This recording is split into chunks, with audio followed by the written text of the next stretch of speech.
ang DDS na laging umiepal, mga kababayan, gaya ng kanyang ama.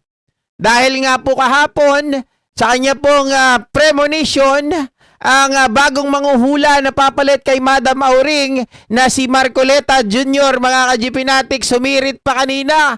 Pero laging butata kay Congresswoman Jinky Luistro, mga ka-GPnatics. Ito po, panoorin natin.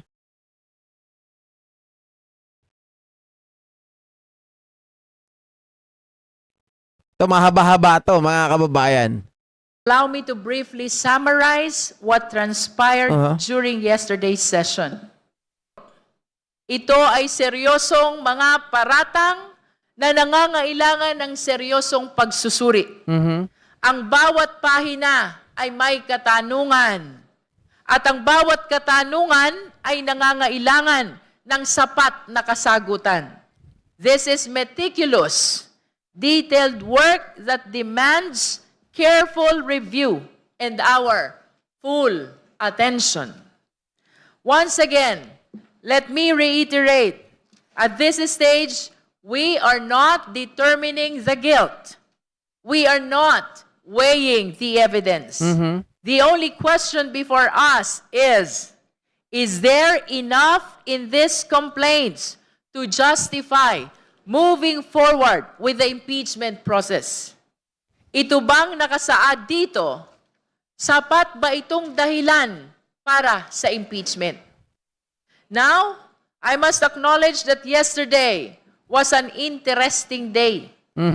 We witnessed a fascinating display of foresight.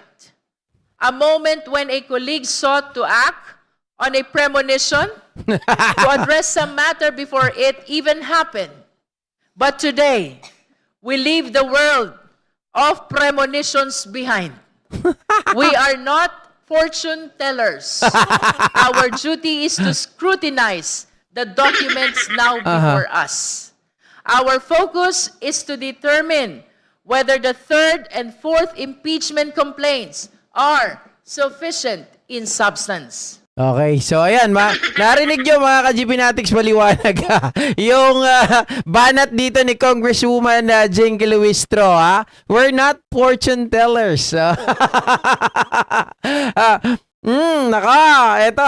Marcoleta. I observed the presence of Mr. Kiko D from the audience. Though he was allowed to be an audience in the proceedings, despite his withdrawal of the second impeachment complaint, I suggest that he observe proper decorum. Because if you remember, May we know the action of the Honorable D or Mr. D, which is not consistent with decorum? I'm just speaking from experience when the Which means he hasn't committed any yet. not yet, but as a forewarn, as a premonition or a warning. The Honorable D hasn't committed anything yet which is not consistent to decorum. The manifestation of the Honorable Marcoleta is hereby ordered stricken out of the record. Ma'am, if I may react dun sa earlier remark made by the chair, I think I was alluded to. Kasi nagkaroon po ng spectacle kahapon. The chair just adopted the manifestation of the Honorable Marcoleta yesterday during our determination of form. Opo, yung Alluded siya masyado, no, mga kababayan. Tinamaan siya. Well, in fact, yung ginawa ni Jinky Luistro dito, inadapt niya lang yon. Hindi niya talaga gustong banatan si Congressman Paulo Marcoleta. Gusto lang niyang, ito yung tipong hyperbole, di ba? Mga ka-GPnatics, na ito, hindi tayo fortune tellers, dito ay talagang sinusuri lang natin maigi, mga kababayan, hindi natin kailangan manghula, something like that. Diba? Pero etong si Marcoleta, nagagalit. Alluded daw siya. Bakit daw ginagamit yung premonition? Kumbaga idea na lang yun eh. Kumbaga ginamit yun ni Jinky Luistro, mga kababayan. Hindi para imak or gaguhin ka, diba? yun ay ginagamit para i-describe kung ano ba yung ginagawa ninyo dyan sa Congress. Oh. I am speaking out of premonition. Actually, I'm not speaking out of mere premonition. I was speaking out of experience. But that's Okay. what the committee heard. Nevertheless, Honorable Marcoleta, this is likewise not a subject matter of this impeachment proceeding. Basag, mga kababayan. Basag! Di ba? Totoo naman eh. Bakit ba pinapalaki mo yan? Di ba? Ikaw nagsalita niyan eh. Parang tatay mo lang, mga kababayan. Nagsalita ng why not give up KIG?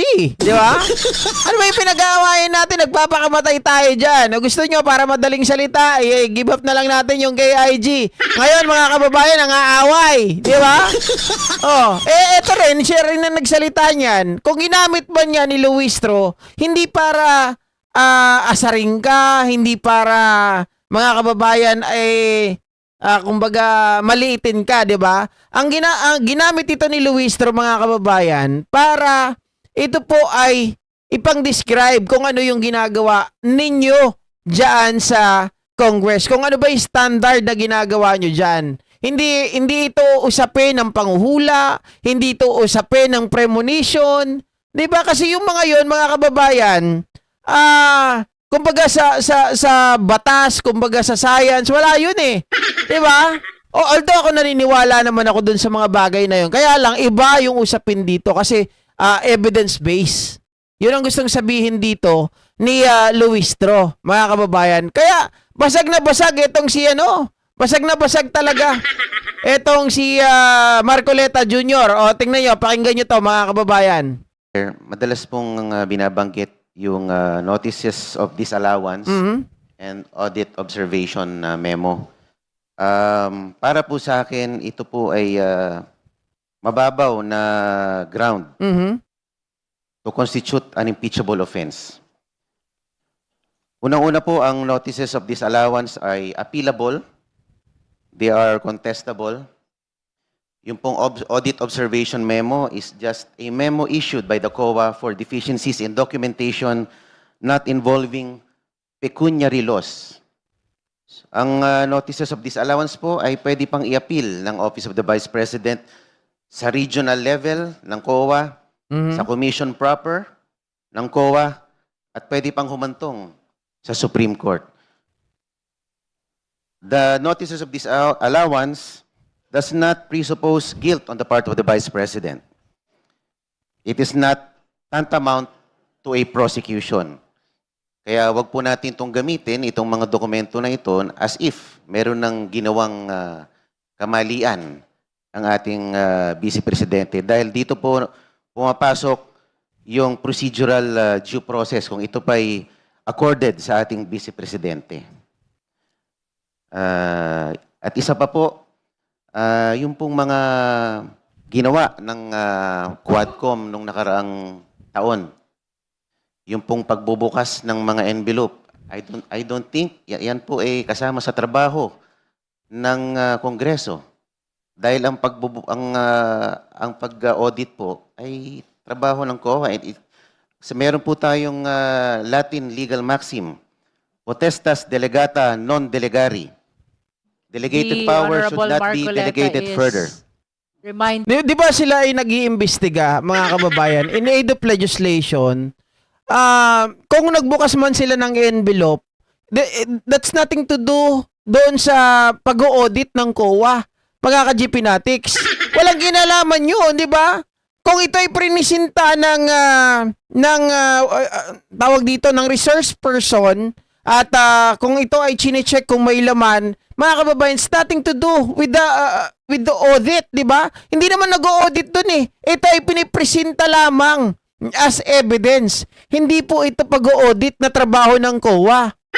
Anak ng baka naman, no? To confine the manifestation to the subject matter of the impeachment Opo, proceeding. this is pertaining to the...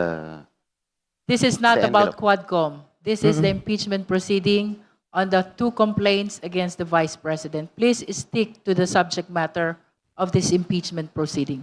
Barag. Please stick, mga kababayan, to the subject matter of these proceedings. This is not about Quadcom.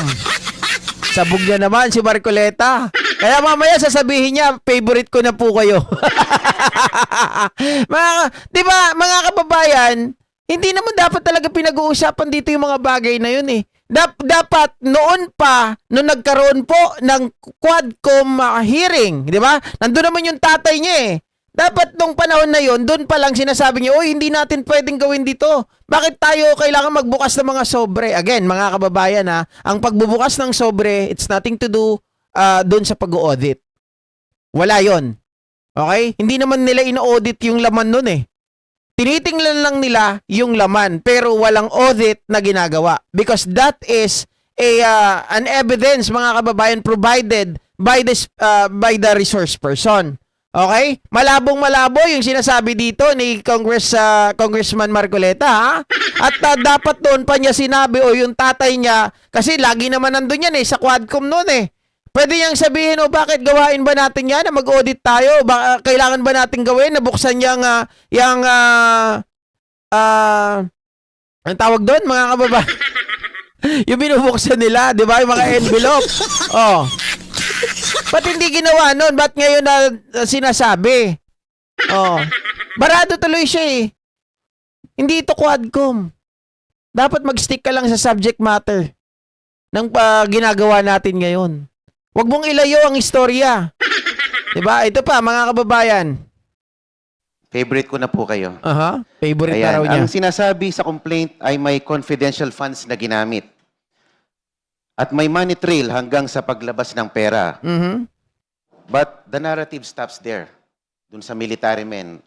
There is no mention that the money landed on the hands of the Vice President. Walang pinakitang ebidensya na ang mga pondong ito ay ginamit sa illegal na pamamaraan. In fact, the same records mention that operational uses such as payment of safe houses, supplies, and other intelligence-related expenses were incurred. Wala namang binanggit na tinanggap ng Vice Presidente yung pera. Kung ganon, the mere movement or withdrawal of funds cannot automatically establish corruption, plunder, or any impeachable offense. Ang kailangan po ay malinaw na ebidensya na ang ginamit na pera ay illegal, ay ginamit sa illegal na pamamaraan. Saan kaya galing yung kanyang kodiko? Kay father? Kay papa? Kay papa? At hindi po ito binanggit sa complaint. At pangalawa po, Madam Chair, the complainants or endorsers of the complaint cannot simply reframe the alleged offense halfway through the process. Kung ang original na teorya ng complaint ay corruption or misuse of funds, hindi pwedeng kapag hindi iyon napatunayan ay bigla na lang itong ililipat sa betrayal of public trust para mag-fit sa anumang ebidensya na available. That would be fundamentally unfair. Hindi pwedeng baguhin ang ground for impeachment depende sa kung anong facts ang lalabas. Sa ganitong sitwasyon, hindi na ito simpleng fishing expedition, parang binabago na mismo ang impeachable offense para lang umangkop sa ebidensya na mayroon ang complainants. At kung papayagan natin iyon, nagiging unpredictable at arbitrary ang standard ng impeachment which undermines the integrity of this process. Thank you, Madam Chair. Mhm. Ang galing ng script ah. Ang galing kay Marcoleta Senior yan, sigurado. From the endorser. Thank you, Madam Chair. Betrayal of public trust is the ground. Betrayal of public trust, as mentioned earlier, encompasses the other grounds from the culpable violation of the Constitution up to other high crimes and even bribery and graft and corruption. So the Constitution is clear. It is a ground. So whether or not connected ito dun sa other impeachable offenses as alleged, it can stay on its own. It can stand on its own as a specific ground. So either encompassing the others or on its own. And for as long as the alleged facts really depict betrayal of public trust, then that is an impeachable offense. Yung katulad po, doon naman po sa unang mga sinasabi na that should be proved later. But that is evidentiary already, not at this stage of determination of sufficiency in substance. Thank you. Thank you. That concludes our deliberation on the second round. Madam Chair, one point. This is my second attempt Sorry, but just one point. to shift to the third Very ground. short lang po. With the indulgence of the members, this will be the last justice member we will be recognizing on the second ground. You may proceed, Honorable Ridon. Well, in the last two grounds, paulit-ulit po binabanggit yung wala daw pong personal benefit, no? Si Vice President Sara Duterte. That is something that will be shown at a future time. But again, to be clear, sa totoo lang, hindi naman ho kailangan ng personal benefit sa malversation. In fact, marami pong mga nasasakdal ngayon sa Sandigan Bayan. All they did was basically just Pumirma. sign into the disbursement vouchers, sign into the bidding documents. Nakapila ho sila doon ngayon, nakapiit ho sila sa mga kaso on malversation kahit sinasabi na wala ho silang personal benefit. So to insist na kailangan po ng personal benefit on impeachable offenses, parang mali po ata yun, Madam Chair. So again, to be clear, hindi ho required ang personal benefit sa malversation. Yung mere po na pagkakamali or maling paggamit ng pondo po na inilaan ay magko-constitute na po agad ng malversation. Madam Chair. Madam Chair, Just a reply, because we have to consider the elements of malversation. The chair already pronounced that Honorable Ridon will be the last justice member to be recognized on the Just to second clarify so that we ground. don't confuse people. Personal benefit is an Kindly element reserve your of manifest. Grabe no, mga ka-GPnatics, napakababastos talaga ng mga DDS sa Congress, no? Talaga, congressmen. Talagang wala silang parang nag-aano sila ng sinasabi nila na decorum, 'di ba? Pero sila mismo, mga kababayan, hindi po nila ini-imply, hindi po nila pinapakita yung proper decorum. Tapos ang lakas nila magsita ng ibang mga tao pagdating po sa ganyang bagay. Nakita nyo naman kung paano sila magbida-bida, kung paano sila, kita mo tapos na si Ridon, ngiti-ngiti na lang, mga kababayan, pero init na init pa rin yung mga puwet nila Suntay, diba, nitong sila Marcoleta Jr. Kaya nababara mga ka-GPnatics, diba? Kaya nababara dahil nga po sa mga ganitong gawa nila na wala sa ayos, wala sa hulog, diba? Dapat maging matino tayo. Dapat kayong mga opisyalis nandyan pa naman kayo sa pagdinig.